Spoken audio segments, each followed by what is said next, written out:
आज का जो मुद्दा है वो बड़ा है, तीखा है और सीधा दिल पे उतरने वाला है। जी हाँ, बात हो रही है नरेश मीणा की, उस नेता की जो पिछले इतने महीनों से जेल में है, लेकिन उनके नाम पर जो जन आंदोलन खड़ा हो रहा है वो राजस्थान की राजनीति को हिला के रख सकता है। नमस्कार, आप देख रहे हैं द फैक्ट इंडिया। मैं हूं अंकिता सोनी और आज इसी ही आंदोलन के मुद्दे पर हम बातचीत करेंगे। लेकिन इस आंदोलन से जुड़ा सबसे बड़ा सवाल ये है कि क्या हनुमान बेनीवाल अब भी चुप रहेंगे?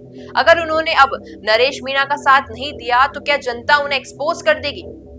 देखिए, नरेश मीणा की रिहाई को लेकर मीणा समाज और उनके समर्थकों में जबरदस्त एकजुटता दिखाई दे रही है। हर गांव, हर नुक्कड़ पर लोग एक ही बात कह रहे हैं कि 20 जुलाई को बवाल मच जाएगा अगर इससे पहले सरकार ने नरेश मीणा को रिहा नहीं किया तो। और इस बीच कुछ मीणा समर्थक पहुंचे जयपुर के शहीद स्मारक पर, जहां आरएलपी प्रमुख हनुमान बेनीवाल एसआई भर्ती घोटाले के खिलाफ अनशन पर बैठे हुए हैं। मंच पर पहुंचकर एक समर्थक ने बेनीवाल से खुलकर जो है अपील कर दी है कि 20 जुलाई को हमारे साथ आइए, हमारी लड़ाई में हमारा साथ दीजिए। अब यहीं से सवाल खड़ा होता है कि क्या बेनीवाल नरेश मीणा के समर्थन में सामने आएंगे या फिर राजनीतिक चुप्पी साधे रखेंगे? हनुमान बेनीवाल हमेशा खुद को जनता का सच्चा सिपाही मानते हैं। वो कहते हैं कि वो भ्रष्टाचार के खिलाफ है, युवाओं के हक के लिए लड़ते हैं, लेकिन जब एक समाज न्याय के लिए आवाज उठा रहा है तब उनका साथ न देना क्या बेनीवाल की राजनीतिक चालों को एक्सपोज नहीं करेगा?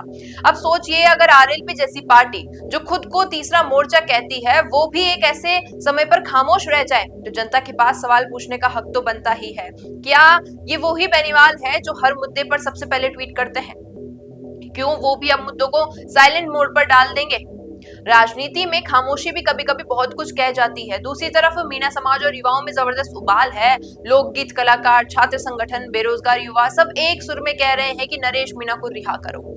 और ये सिर्फ एक नेता की रिहाई की मांग नहीं है, ये उस आदिवासी युवा की आवाज है जो बरसों से सिस्टम के भेदभाव का शिकार बन रहा है। अब जब ये आवाज बुलंद हो चुकी है तो सभी नेताओं की परीक्षा शुरू हो गई है।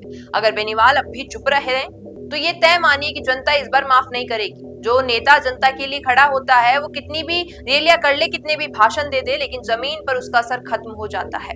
राजनीति अब भावनाओं से नहीं भरोसे से चलती है और भरोसा तब टूटता है जब नेता चुप हो जाते हैं।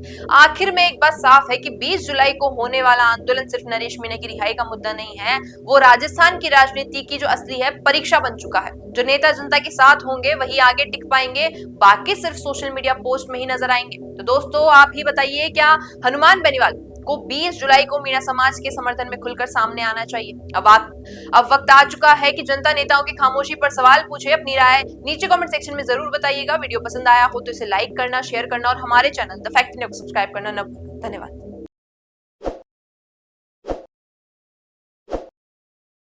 ताज़ा खबरों के लिए विजिट करें द फैक्ट इंडिया की वेबसाइट और डाउनलोड करें द फैक्ट इंडिया ऐप।